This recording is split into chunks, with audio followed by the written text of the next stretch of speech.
Boa noite a todos. Muita alegria que retornamos a esta casa. Também que a Dora convida a gente aí para vir aí, né? Dá a oportunidade de a gente trazer um pouquinho do que a gente estuda, né? No nosso dia a dia. Bem, hoje nós vamos falar sobre o Apocalipse. Como já é de costume, né? A gente faz estudos meio fracionados, porque para a gente não ultrapassar muito o tempo de uma hora.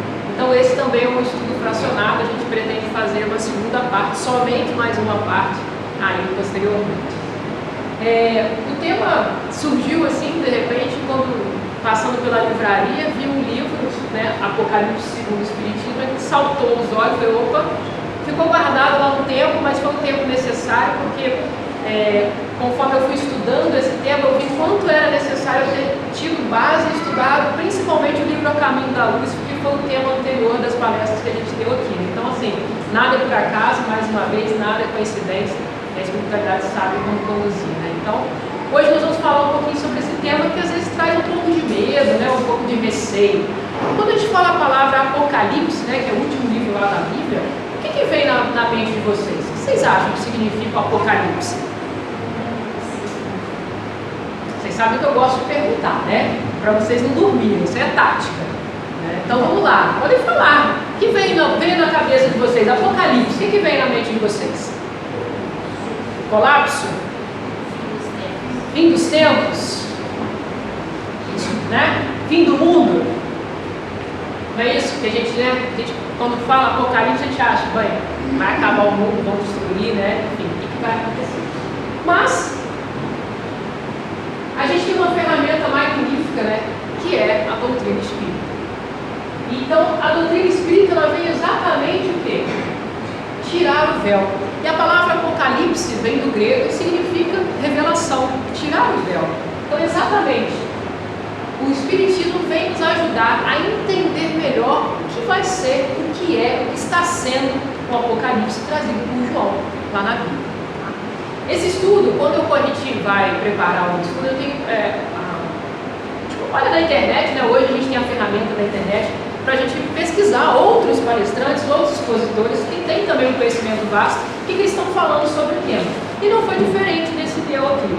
Pesquisando sobre o tema, achei uma palestra do aluno Dutra Dias falando não sobre o Apocalipse, mas explicando, né, com base no que o Espiritismo traz, com base no que a ciência traz, uma base bem sólida para a gente realmente perder o medo do que é esse Apocalipse. Então, essa primeira parte a gente vai ratificar alguns conceitos que a doutrina traz, né? Baseados também no que a ciência nos traz, a ciência dos homens, a ciência material, para a gente, na segunda parte, vir desvendando alguns dos símbolos do Apocalipse. Tá? Então, o que me deixa, assim, uma das coisas que me deixa mais fascinadas nessa doutrina é a questão da fé raciocinada que Kardec nos traz essa proposta. Por quê? Porque quando a gente entende uma coisa, né, a gente consegue raciocinar, a gente consegue elaborar os nossos conhecimentos a respeito daquilo. Não é aquilo assim, igual criança. Mas por quê? Aí você fala, mas por que isso? Mas por que isso? E o Espiritismo vem trazendo vários desses porquês pra gente. E isso me fascina. Então, quando está lá no Evangelho segundo o Espiritismo, né? A fé raciocinada por se apoiar nos fatos e na lógica, né, não quer colocar para a gente goela abaixo as coisas para a gente entender, nenhuma obscuridade deixa. A criatura então crê porque tem certeza, e ninguém tem certeza senão porque compreendeu. Então hoje o nosso objetivo é vocês entenderem, de acordo com os conhecimentos da doutrina espírita, o que é esse fim dos tempos, fim de um ciclo, e não o fim do mundo, como a gente às vezes vem impregnando, né, de muitos anos que a gente vem arrastando na Igreja Católica, né, séculos e séculos e séculos. Eis porque não se dobra, fé inabalável só é que pode encarar de frente à razão em todas as épocas da humanidade. Então essa é uma das coisas que me fascina na doutrina, é explicar, a gente entender e daí a gente tirar as nossas conclusões. E quando Jesus falou, João nos trouxe no 14, no versículos 15 a 16, se me amais, guardai os meus mandamentos. Quando ele fala guardai os meus mandamentos, o que vocês levam a entender? É pegar, ter acesso a esses mandamentos e guardar para si? É isso que ele quis dizer? Nesse guardar os mandamentos?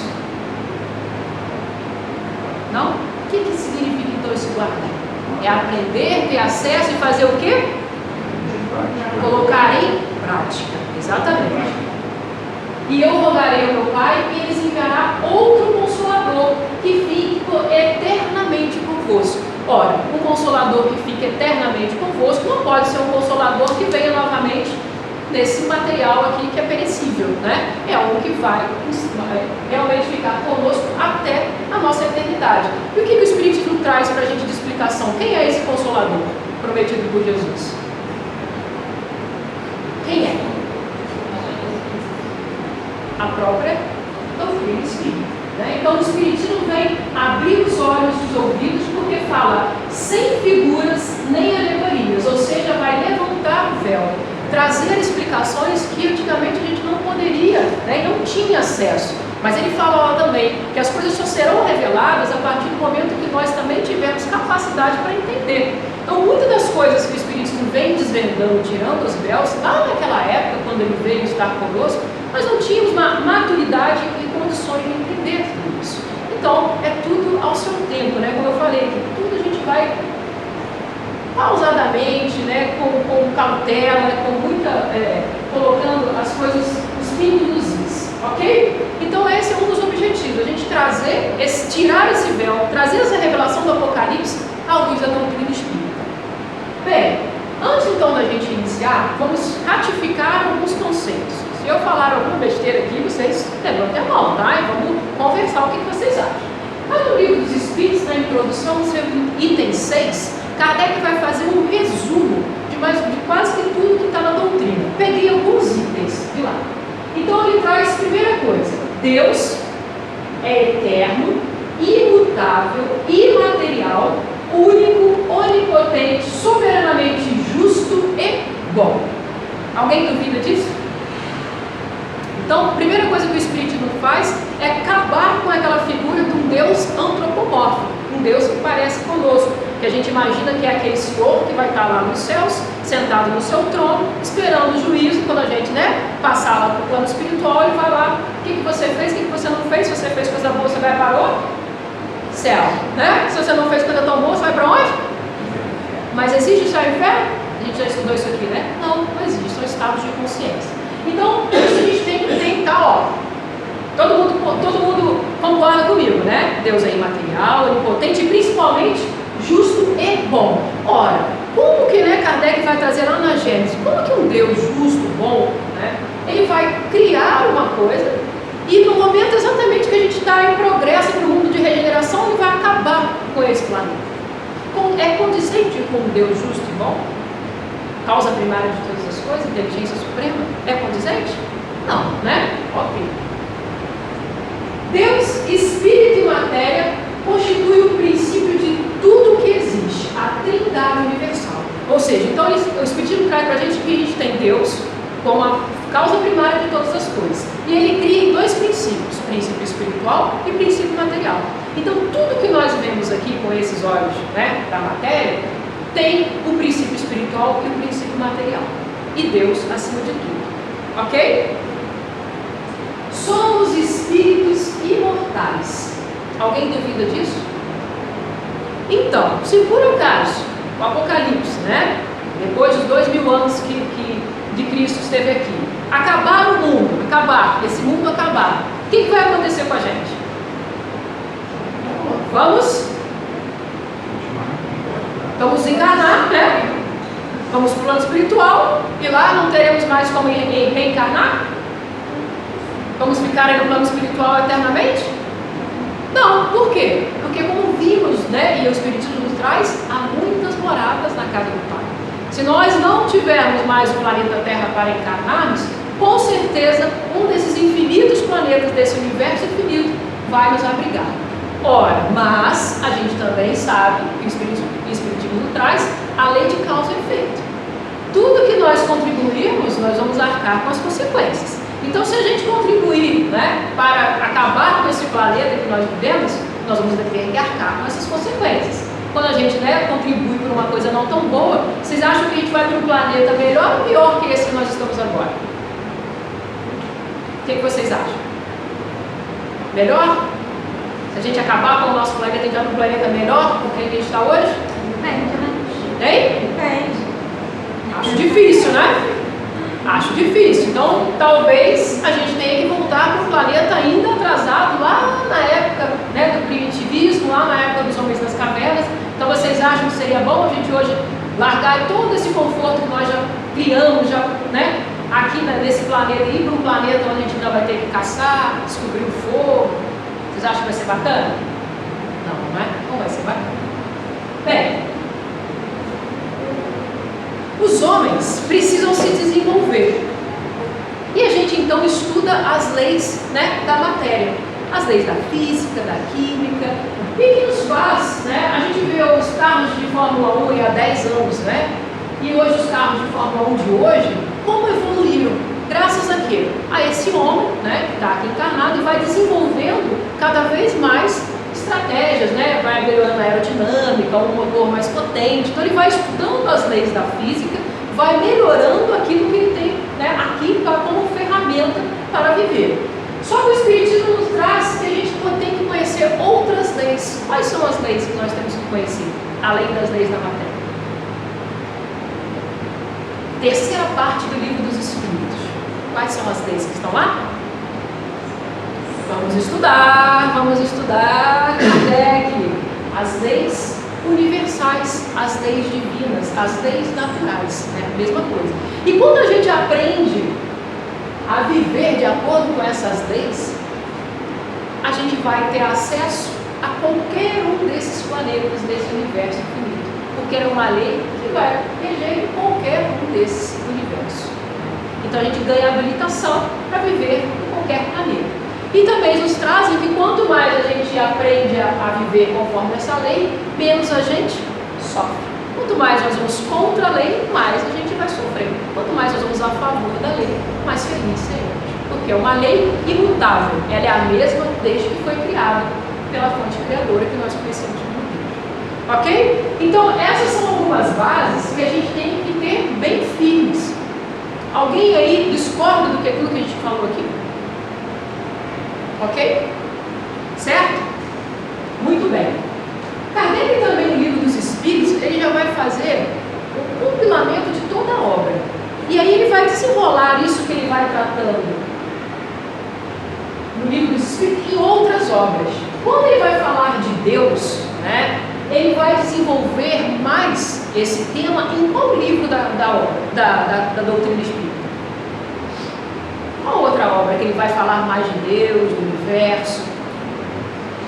A Gênesis, né? Um livro que a gente não gosta muito de estudar, é um livro difícil, né? Mas é desse livro que a gente vai tratar hoje e nos próximos estudos, que é o livro da Gênesis, que vai falar exatamente da criação, né, do universo, de Deus. A gente vai falar um pouquinho sobre ele. Quando ele vai falar dos espíritos, né, imortais, da vida no mundo espiritual, ele vai destrinchar melhor isso em qual dos livros da codificação?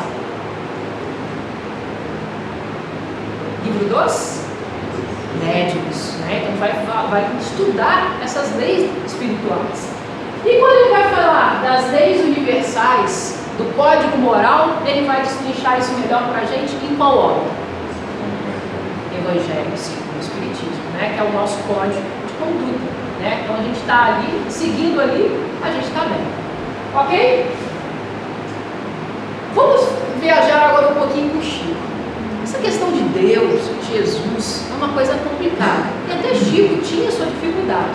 Então lá em 1973, Chico questionou, né? Foi perguntar para Emmanuel, tentar explicar para ele quem era Jesus. Porque quando a gente vê, às vezes, da religião católica, confunde-se um pouco que Deus e Jesus são a mesma coisa. Então, Chico tinha também essa dificuldade. Para nós, a gente só sabe que Jesus é um espírito superior, né? E criação de Deus, como todos nós, somos irmãos, só que ele já está numa escala mais evoluída do que a gente, né? Só um pouquinho, né? Só um pouquinho mais evoluído que a gente, né? Um pouquinho coisa. Daqui a pouco a gente está igualzinho. Então, Chico também tinha essa questão para ser resolvida. Então ele perguntou para Emmanuel. Aí lá no livro da Era do Espírito, capítulo 28, acho formidável o que o professor Herculano Pires diz. Quer dizer que Jesus seria o demiurgo da Terra? Quando a gente estudou o livro A Caminho da Luz, no primeiro estudo, a gente viu como foi a formação do planeta Terra.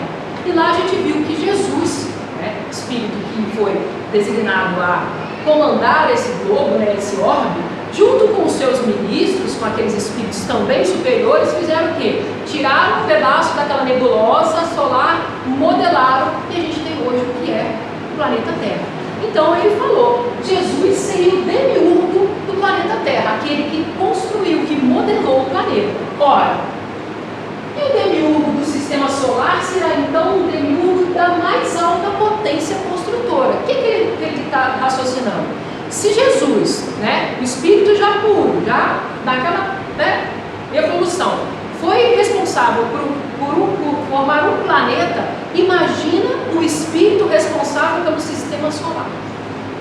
É ainda mais elevado que Jesus. Ele começou a pensar sobre isso. A esse respeito, peço licença para dizer que certa feita, indagando a Emmanuel qual a posição de Jesus no sistema solar, ele me respondeu que ficasse assim. Vamos por aqui, para vocês, é o que você consegue entender hoje.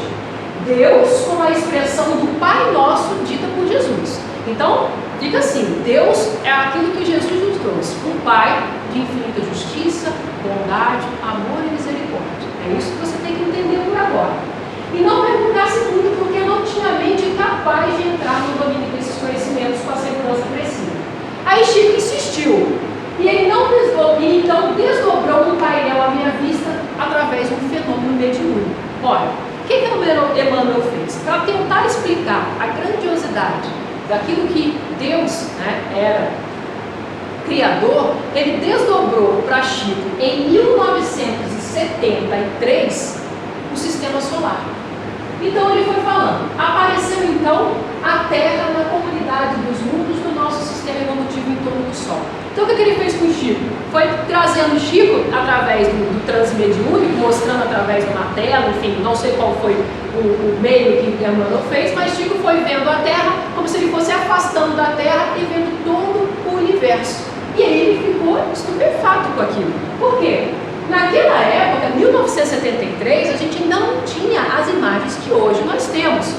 Então essa imagem aqui do sistema solar, como a gente está vendo, os planetas girando em torno do Sol, a gente não tinha noção naquela época ainda. Porque o telescópio que trouxe essas imagens para a gente foi lançado em cerca de 1990. Então imagina Chico em 73 vendo essas imagens. Ele ficou exatamente o quê? Deslumbrado. Então ele foi falando. O nosso Sol, depois em outra face do painel, evoluindo para uma constelação que, se não me engano, é chamada de Andrômeda. Ele nem tinha acesso ainda, porque a astronomia já sabia. Depois, essa constelação, arrastando em nosso sistema e outros, evoluiu em direção a outra constelação que já não tinha nome na minha cabeça. Então ele foi tomando proporção de uma coisa que ele não tinha capacidade naquele momento de entender. E o que Emmanuel vem trazendo para a gente? Que o nosso planeta gira em torno do Sol junto com outros planetas. Isso forma o sistema solar. O sistema solar vai girar em torno de outros sistemas, formando aí uma galáxia. Essa galáxia, que é a nossa Via Láctea, vai girar junto com outras galáxias, formando uma nebulosa. E a gente tem essas galáxias formando várias nebulosas. Então, é um sistema interligado com o outro. E como eu falei, somente em 1990 que o Hubble foi enviado ao nosso sistema solar para trazer essas imagens para a gente. Então imagina Chico vendo isso lá em 1973. E aí Emmanuel crava para Chico, porque tudo está dentro de uma ordem divina. Cada mundo, cada sistema, cada galáxia orientados por inteligências divinas e Deus para lá disso tudo, sem que possamos fazer uma definição. Então, Chico, entende por enquanto que Deus é o nosso Pai e que está no controle de toda essa imensidão de sistemas, galáxias, nebulosas, de todo esse universo. Mas Ele também é assessorado por quem? Inteligências divinas, onde Jesus é uma delas. Então, para a gente ter noção da grandiosidade. Chico, vendo aquilo tudo ali, o que ele falou? Senti uma vontade enorme de voltar para minha cama e tomar um café quente, como a simplicidade de Chico que era. Ou seja, aquilo ainda era muito para a mente, para o conhecimento dele. Tá? Então isso é para a gente ter uma noção de que às vezes a gente fica pensando só nesse planeta, né, no apocalipse, no fim do mundo, né, como a gente vai ver que não é, e como que está tudo interligado, e se uma coisa acontecer no nosso planeta vai influenciar, como a gente vai ver aqui, todo esse universo. No Evangelho segundo o Espiritismo, capítulo 1, item 8. A ciência e a religião são as duas alavancas da inteligência humana. Uma revela as leis do mundo material e a outra do mundo moral. É aquilo que a gente estava vendo. Então ele vem lembrar para a gente que nós evoluímos através de duas asas. Eu gosto muito de falar isso nos meus estudos, para a gente estar sempre atento a isso. Duas asas. A asa da inteligência, do intelecto, que a gente vai desenvolvendo através dos estudos, da busca pelo conhecimento. Isso vai nos ajudando a evoluir intelectualmente, através da ciência dos homens. É por isso que a gente estuda, né, no colégio. Então essas leis da matéria a gente vai desenvolvendo. Isso é necessário. Porque quanto mais nós desenvolvemos o nosso intelecto, a gente ganha capacidade de entender o quê? A moral, que é a outra asa que a gente deve subir. Então, por isso é importante sempre a busca dos estudos, a busca do conhecimento, que nos traz a capacidade de entender o código moral trazido por Jesus. E aí a gente tem que, o nosso objetivo é sempre equilibrar essa evolução, esse crescimento, tanto aprendendo da forma intelectual como da forma moral, para a gente ir subindo equilibrado. Mas muitas das vezes o intelecto vai lá na frente e a moral fica muito lá atrás.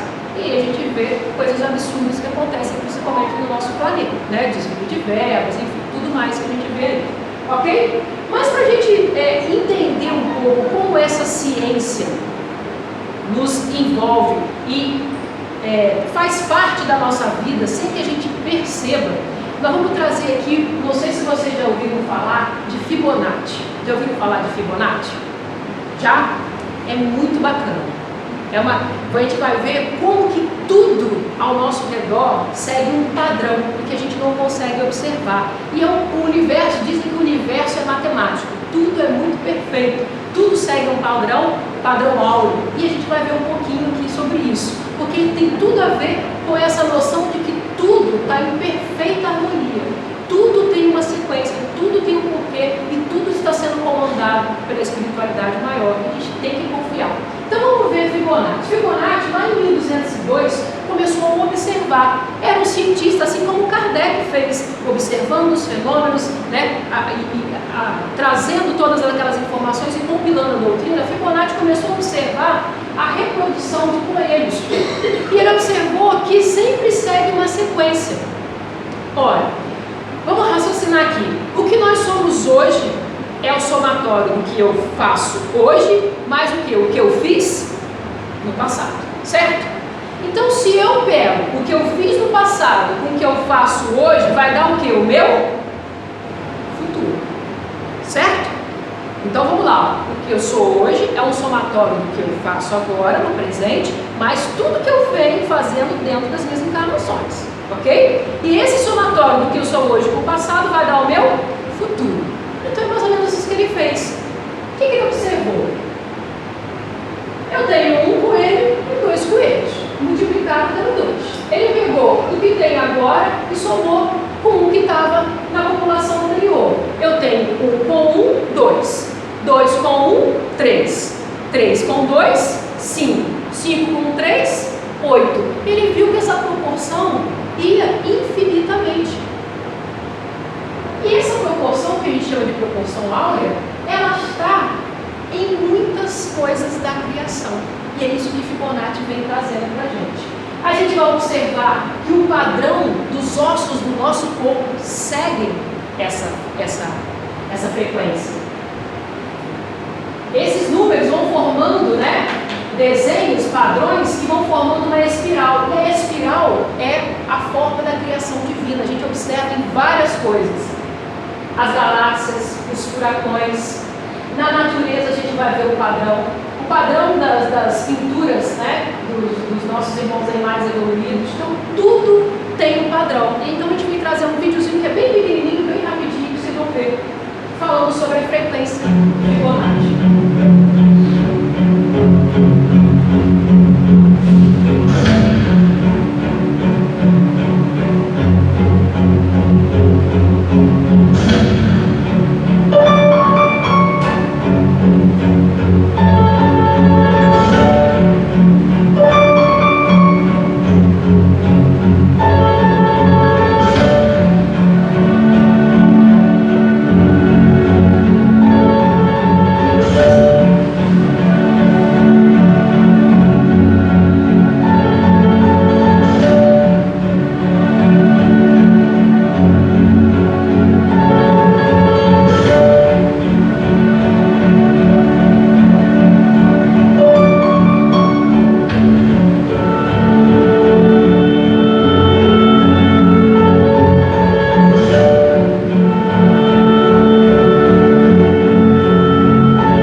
padrão, um ciclo.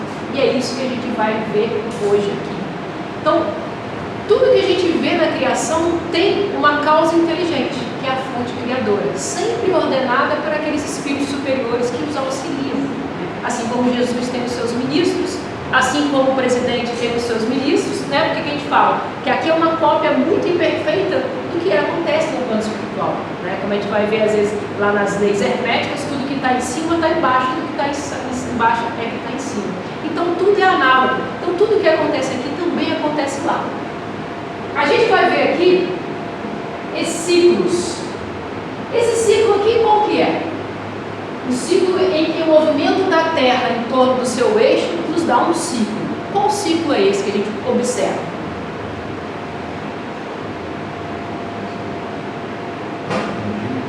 Dia e noite nos dá um ciclo. Só o movimento da Terra em torno do seu próprio eixo, na hora que a face está para o lado do Sol, é dia, o outro é noite. E assim nos dá um ciclo de dia e noite. Outro ciclo que o movimento da Terra faz em torno do Sol é o movimento de translação, que vai nos dar outro ciclo. Que ciclo é esse? Das estações do ano, né? Então a gente nesse ciclo, conforme a Terra está próxima do Sol, a gente fica mais quentinho, quando se afasta, está um pouco mais frio. Então esses são ciclos que a gente consegue observar. Outro ciclo também muito conhecido, ciclo da Lua. E quanto esse ciclo da Lua interfere na nossa vida? Nas marés, né? Na elevação das marés. Nas mulheres, o ciclo menstrual. Nas mulheres também, se a gente vai ver no calendário, é batata. Quando eu fazia o meu estágio de instrumentação cirúrgica, dia de troca de lua, batata. Vai ter muita criança nascendo. Por quê? Influencia. No magnetismo da Lua, influencia nos nossos ciclos. Então, esses são os ciclos que nós conseguimos perceber. Mas existem ciclos, como Emmanuel vai nos trazer aqui, que a gente não consegue perceber em uma encarnação, que dura em média, aí, vamos dizer, entre os seus 50 e 80 anos, a nossa média expectativa de vida. Então, esses pequenos ciclos a gente não consegue entender. E sempre eles vão ter, observem, as estações do ano. Eu tenho um ciclo de ápice e outro lá de decréscimo, né? Então sempre eu tenho o nascimento de um ciclo, seu ápice, vem o decréscimo, atinge seu pico lá embaixo e volta a crescer. Ou seja, vamos pensar, inverno. Inverno, né? O que acontece com a natureza? Está tudo o quê? Dormindo, né? As aves aí estão hibernando, ciclo mais lento, as folhas das árvores caem, está tudo mais lento, até a gente fica mais lento, né? A gente quer ficar mais em casa, então está tudo mais lento. Conforme vai aquecendo, a gente vai indo para a primavera, as coisas vão o quê?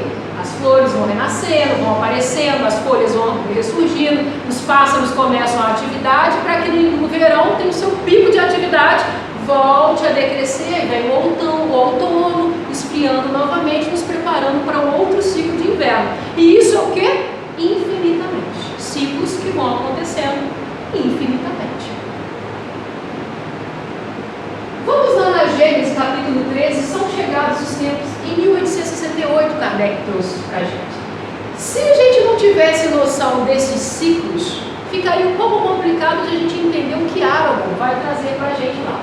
No item 8, cada corpo celeste, além das leis simples que presidem a divisão dos dias e das noites, das estações, experimenta revoluções que demandam milhares de séculos para a sua realização completa. O que ele está dizendo aqui? Que existem ciclos pequenos que a gente consegue observar, mas existem ciclos que demoram milhares de anos. Lembra quando Emmanuel mostrou para Chico que o planeta Terra gira em torno do Sol e todo aquele sistema do sistema solar gira em torno de outro sistema e aquela que forma a galáxia que vai girar em torno de outras galáxias? Então a gente vai imaginando que esse movimento demora um certo tempo, e é disso que ele está falando aqui. Porém, como as evoluções mais breves passam por todos os períodos, desde o nascimento até o de um máximo de efeito, após o qual um decrescimento até o limite extremo para recomeçar em seguida o percurso das mesmas fases. É aquilo que a gente viu: verão, outono, inverno, primavera, verão, outono, inverno. inverno, cresce e decresce, cresce e decresce. Então, tudo segue esse ritmo, assim como o nosso planeta, que hoje nós habitamos, também segue um ciclo. E nós estamos chegando ao fim de um desses ciclos, mas que a gente não consegue perceber, porque, como Emmanuel vai trazer aqui, dura alguns 1000 anos. O homem apenas apreende as fases de duração relativamente curta e cuja periodicidade ele pode comprovar, esses pequenos ciclos. Algumas, no entanto, há que abrangem longas gerações de seres e até sucessões de raças. Aí que vem de novo o livro A Caminho da Luz, onde Emmanuel vai trazer desde a Gênese da Terra, exatamente o que a Bíblia nos traz, da Gênese até os dias de hoje, que é o início da regeneração. O que a gente viu lá no estudo do livro A Caminho da Luz, quando a gente recebeu quem? Os 4 grandes povos, vindo de qual planeta? Vocês lembram? Porque a gente já falou aqui, mas também devem ter ouvido. Quando nós recebemos aqui no nosso planeta Terra, lá quando a gente estava passando pela uma das fases, né, também de evolução dessa raça ariana, nós recebemos 4 grandes povos vindo de um planeta. Lembram qual o nome? Capela, exatamente. Lá naquele planeta de Capela estavam passando exatamente pelo momento que nós estamos vivendo hoje, a transição de provas e expiações para a regeneração. E aí aqueles espíritos que não conseguiram acompanhar a evolução daquele orbe foram degradados para onde? Para o nosso planeta, que ainda estava lá numa fase ainda de vida de crescimento para o que nós somos hoje. Então ele fala que quando aqui esses 4 grandes povos chegaram, encontraram alguns outros espíritos que aqui já faziam sua evolução. Então, agrupamentos primitivos como a Lemúria e a Atlântida já haviam habitado, já estiveram aqui neste orbe em outros ciclos que a Terra passou. E ele continua, lá na Gênese. No mesmo sistema planetário, todos os corpos que o constituem reagem uns sobre os outros. Então, se a gente destruir esse nosso planeta aqui, todo o sistema solar vai sofrer influência desta movimentação de energia. Porque, assim como Einstein já nos trouxe, matéria é o quê? Energia condensada. E quando a gente viu também lá no nosso estudo Há Muitas Moradas na Casa do Pai, o que a gente consegue perceber aqui são variações das frequências vibratórias do fluido cósmico universal, que é matéria. Então, tudo que a gente faz aqui, por exemplo, se eu estou aqui, ó, perto do Douglas, e o Bruno está ali. Se eu abrir o braço aqui, eu vou atingir mais rápido quem está perto de mim. O Bruno vai sofrer menos consequências. Por quê? Porque ele está mais afastado de mim. Então, quanto mais perto estamos uns dos outros, maior é essa interferência. É isso que ele vem trazer aqui para a gente. Tá? E ele vai falando, Árabe vai falar exatamente aquilo que Emmanuel explicou para Chico. Digo que os sistemas planetários reagem uns sobre os outros. Então, o que acontece na galáxia vai refletir também no nosso sistema solar. Então, o que Marte passar lá, ou o que Saturno, o que Júpiter passar dentro do sistema solar, a Terra também vai sofrer as suas influências. Assim como o que acontece no Sol, as tempestades solares, vêm nos influenciar aqui também. Então, na razão da proximidade ou do afastamento resultante da movimentação de translação deles, nós vamos sofrer as interferências. E essas interferências agitam principalmente quem? O nosso clima. Por isso que muitas das vezes, que vai coincidir também com uma outra faixa de rotação que o nosso planeta tem, já ouviram falar que a Terra está mudando o seu eixo? Porque além do movimento de rotação e de translação, ela tem um outro movimento, que chama precessão dos equinócios. Já ouviu falar na precessão dos equinócios? Quando a gente vai rodar um peão, a gente roda o peão, quando ele está parando, ele não faz um movimento meio assim, bem João Bobo? É esse movimento que a Terra também tem, que está relacionado a essa inclinação do seu eixo. Então, essa inclinação do eixo, que é a precessão dos equinócios, também tem influência em todo o nosso planeta e também no sistema solar. E isso vai nos trazer principalmente o calor. Então, por isso que a gente tem aqui as eras glaciais e às vezes a gente tem o degelamento dessas geleiras. O que está acontecendo hoje no nosso planeta?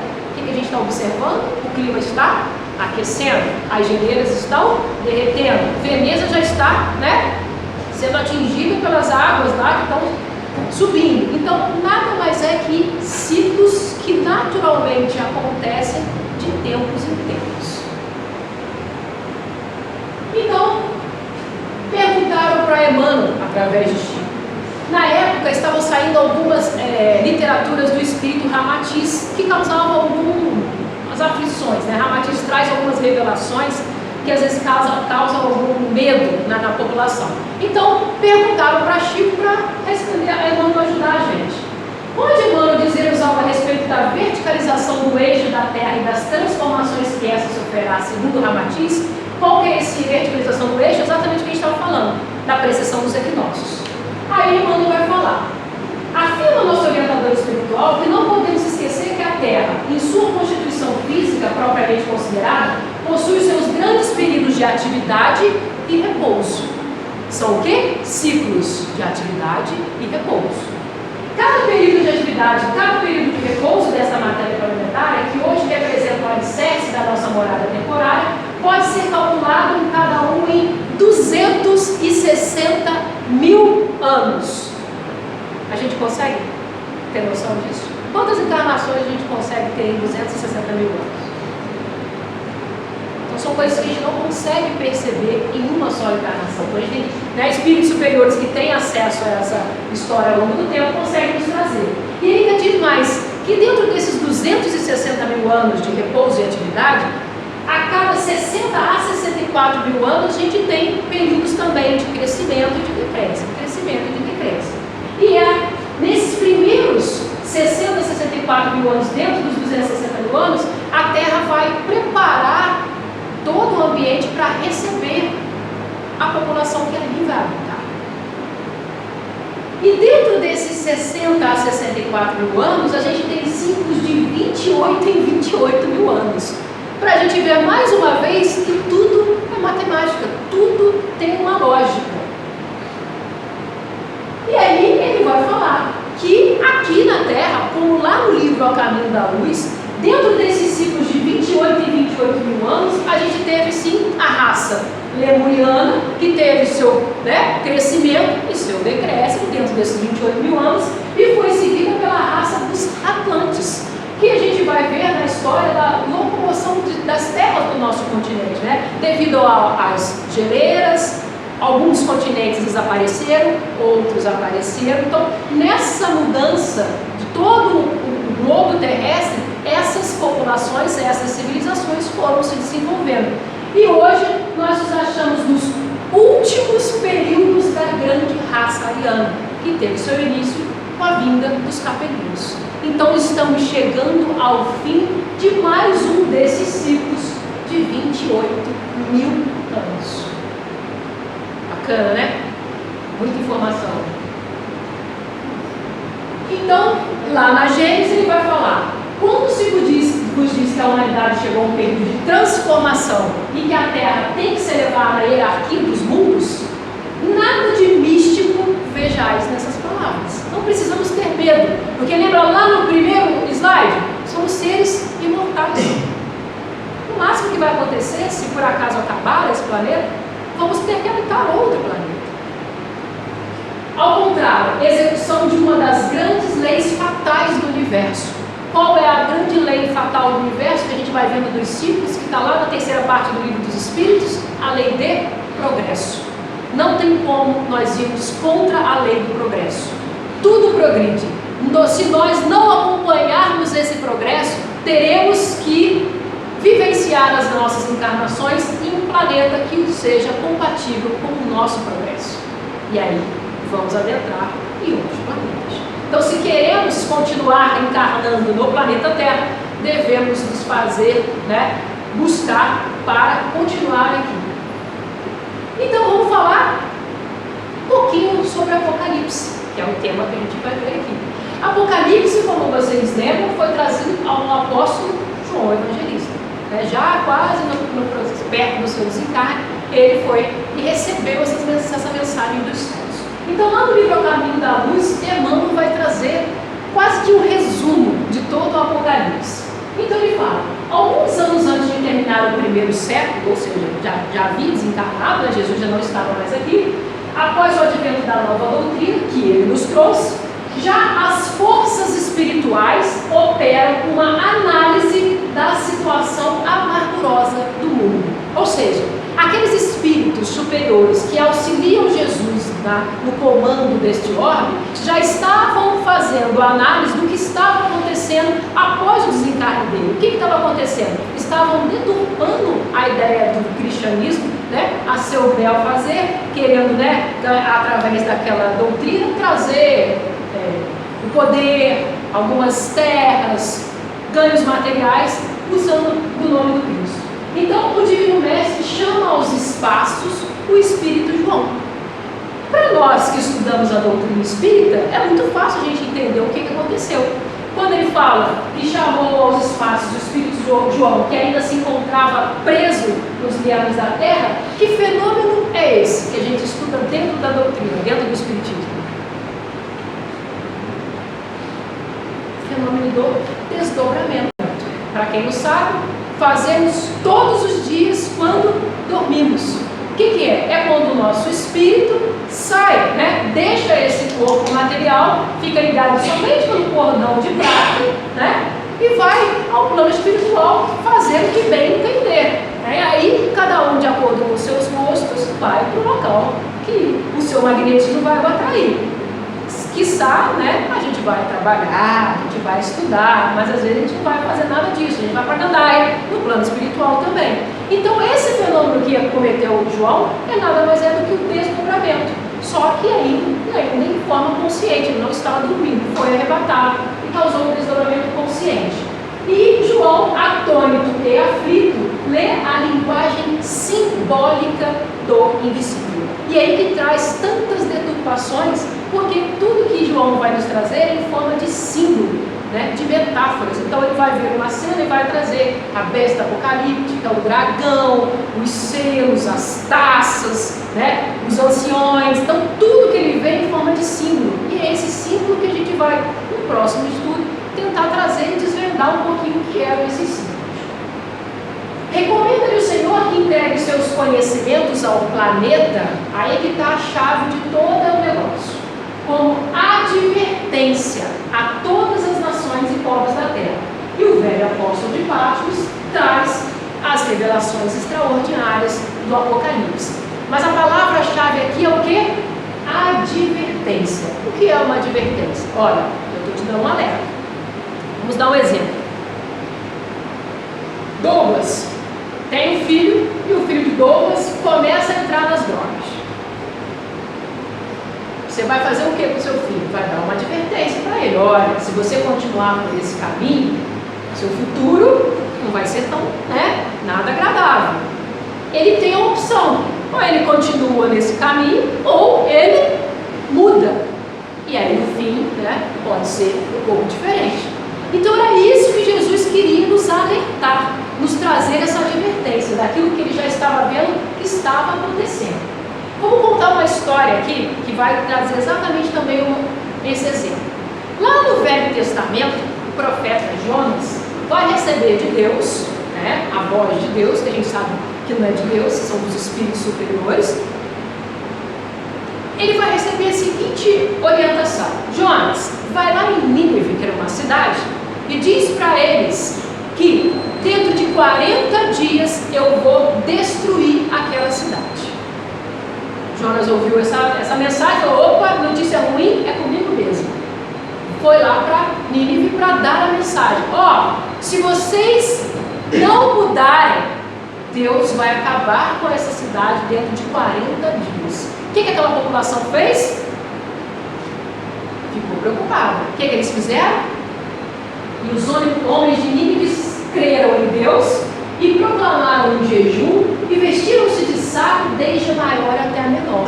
Em questão figurativa, ali em metáfora, o que ele quis dizer? Que eles mudaram de atitude, entraram em jejum, trocaram suas roupas, ou seja, tiraram todo aquele orgulho e egoísmo e trouxeram a humildade, a simplicidade, o trabalho no bem. Eles mudaram de atitude. Como eles mudaram de atitude? Eles ouviram a palavra de Deus. O que aconteceu? Deus viu a obra dele, essa mudança neles, como se converteram do seu mau caminho, Deus se arrependeu do mal que tinha anunciado que lhes faria e não o fez. Então, como aquela população ouviu que estava no caminho errado, mudou sua forma de conduzir, Deus o que fez? Resolveu poupar aquelas vidas e não destruir o Nínive. O que aconteceu com Jonas? Ficou o quê? Pé da vida. Como assim? Você me fala para ir lá falar que vai destruir a cidade e não destrói? Como fica a minha reputação como profeta? Né? Quer dizer que aquilo que eu trago não se realiza? Mas é exatamente isso. As revelações, como o Apocalipse, as profecias, são exatamente para não serem cumpridas. São alertas, advertências, para que a gente mude os nossos costumes, mude o nosso caminho e aquilo que ali estava previsto não acontecesse. E aí a gente pergunta, é possível a gente prever o futuro? Pergunto para vocês, é possível a gente prever o futuro? Não? O que vocês acham? Vamos falar. Não? Certa parte sim, porque o futuro é sempre relativo. Se você muda a sua conduta hoje, o futuro já mudou. Não é isso? Então, a doutrina também vai nos explicar como a gente tem essas predições, essa visão do provável futuro. E aí, Jonas foi para um outro local observar o que acontecia com a cidade, pé da vida.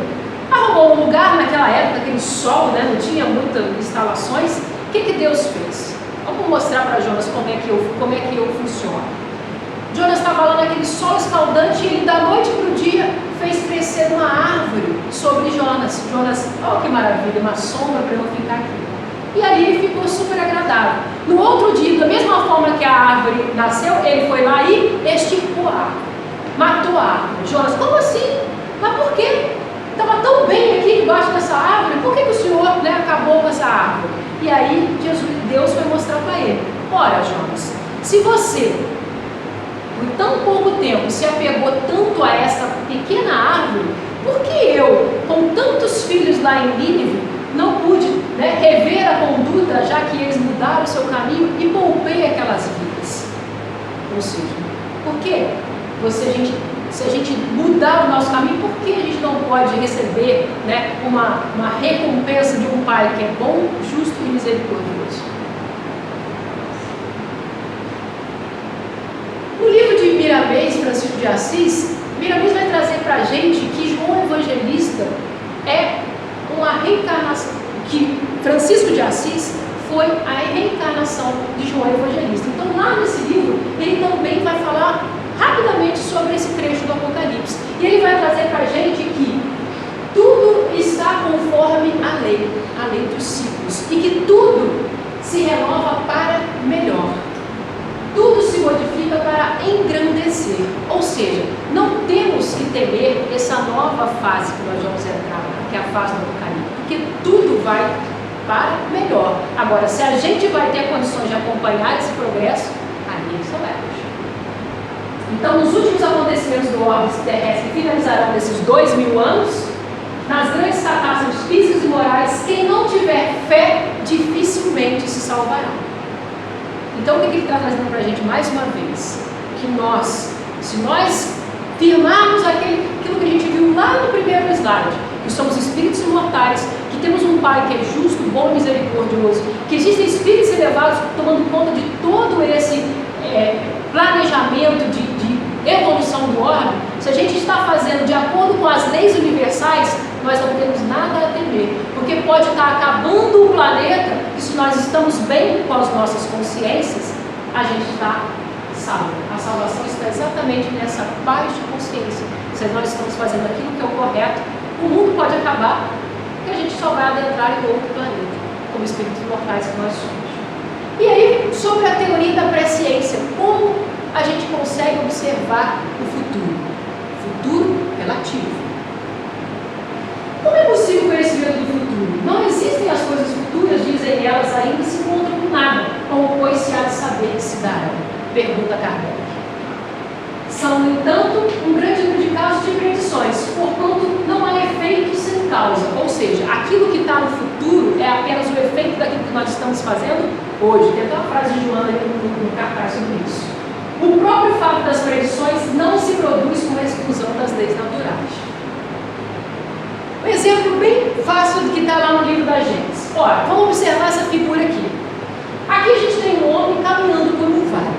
Quando a gente está caminhando por esse vale, o nosso alcance é muito limitado, né? Então, em torno aí de 500 metros, 800 metros, a gente tem um alcance da nossa visão.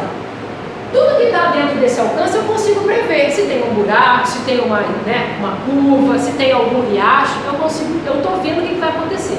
Só que o que está lá na frente, eu não tenho acesso, eu não estou conseguindo ver, né? Então aquilo lá para mim é um futuro ainda incerto, né? Eu não sei o que vai acontecer lá. Porém, se eu tenho uma pessoa lá em cima da montanha, né? Vamos supor que eu tenho uma pessoa lá em cima da montanha, ela consegue ver o que está lá na frente? Consegue, porque o campo de visão dela está acima do meu. É a mesma coisa que eu estou em pé aqui, vocês estão sentados. Se vocês viram para trás, ao se virarem para trás, vocês vão conseguir ver só até o alcance. Mas eu que estou aqui do alto, vou conseguir ver além do que vocês estão vendo. Então aquele que está lá no alto da montanha consegue ver o que está lá na frente. E o que ele está vendo agora é o presente para ele. Só que é o futuro para aquele que está ali embaixo. Porque ele não está conseguindo ver aquilo que está lá na frente.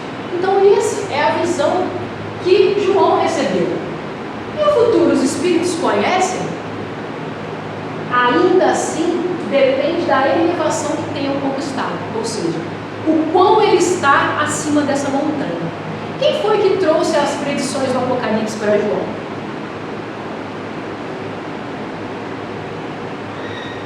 Então lembram? O próprio Jesus. Está lá em Apocalipse 1. Jesus foi o que mostrou, né, através do que Deus lhe mostrou a João. Então Jesus tem uma certa evolução espiritual? Sim, capaz de prever aquilo que ainda aconteceria nos próximos 2000 anos. Mas é o que vai acontecer? É o que pode acontecer, de acordo com aquilo que a gente faz no nosso dia a dia. Então, os espíritos que alcançaram a perfeição absoluta têm conhecimento completo do futuro? Pergunta Kardec. E os espíritos respondem: completo não se pode dizer. Por quê? Porque por mais puro que o espírito seja, perfeito só quem? Deus. Único. A gente vai alcançar uma perfeição relativa, aquela que nós podemos alcançar. Então, por mais perfeito que nós alcancemos, somente Deus sabe o que vai realmente acontecer em sua plenitude. E como nós falamos, o homem que estava acima da montanha para João era nada mais e nada menos que Jesus. O próprio lá em Apocalipse 1 vai falar. Revelação de Jesus Cristo, a qual Deus lhe deu. Então Deus usou Jesus para trazer a mensagem a João.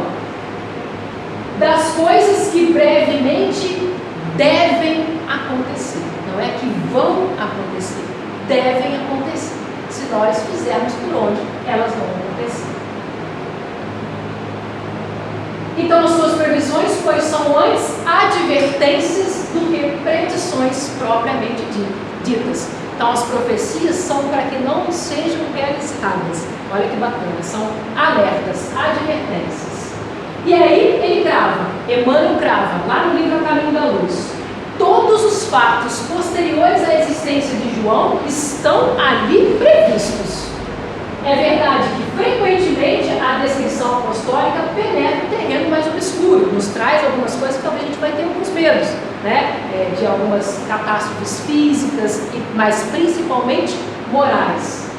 Vê-se que a sua expressão humana, ou seja, vê-se que João, né, que estava encarnado ainda naquele momento, não pôde copiar fielmente a expressão divina das suas visões. Ou seja, tudo aquilo que João viu, ele não conseguiu traduzir para nós em forma fiel aquilo que Jesus queria trazer. Então a gente ainda tem que levar em consideração, assim como as mensagens mediúnicas, né? Que o Espírito vem trazer para o médium, mas tem a parcela do médium de entendimento para poder passar para a gente.